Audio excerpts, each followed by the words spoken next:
Grabe. 1 week lang to. Isipin mo Progress na. 75 pieces. So ito yung 18-inch customized resin trophies. May kasama pang customized glass plaques. At hindi ito simpleng project. Ito yung Ang client, PAFTA, Philippine Arts Film and Television Awards. So ibig sabihin, yung hawak ng trophy na to, mga kilalang personalidad sa industriya. Mga napapanood mo sa TV, mga big names. Tapos sasabihin sa'yo, Sir Mervin, 1 week lang ang preparation. Sa totoo lang, napatingin talaga ako sa team ko. Parang, kaya ba natin to? Pero alam mo kung saan ako mas na-excite? Dahil reseller namin ang nakakuha ng project. Shout out kay Franco.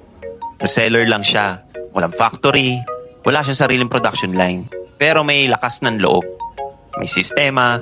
At may team siyang sumusuporta. Day 1, design approval. Day 2, resin casting agad. Grinding, sanding, polishing. Habang sa kabilang side, ginagawa na yung glass blocks. Walang pwedeng magkamali. Walang pwedeng madelay. May mga gabi na tahimik ang labas. Pero sa loob ng workshop, tuloy ang makina. Pagod? Oo. Pressure? Sobra. Pero alam mo yung pakiramdam na kahit mahirap, excited ka. Kasi alam mong hindi ito ordinaryong order. Ito yung klase na project na kapag natapos mo, level up ka na. At guess what? Natapos namin. On time. Nung nakita ng client yung final output, nagandahan sila sa quality. May comment lang na medyo magaan yung trophy. At totoo naman, dahil sa sobrang rush, wala na kaming oras para dagdagan pa ang timbang. Pero sa stage, hindi timbang ang tinitignan, kundi impact. At sa likod ng bawat trophy na inabot sa awards night, may kwento ng reseller na nagtiwala at team na hindi umatras. Grabe. 1 week lang to. Pero experience, pang level up ng buong negosyo. Hi, I'm Mervin, and at Awards Gallery Philippines, hindi lang kami gumagawa ng trophy.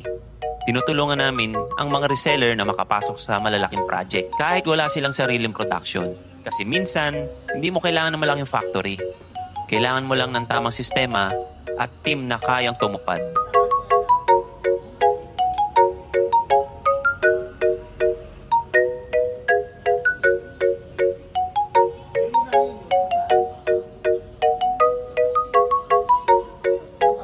Pantaho.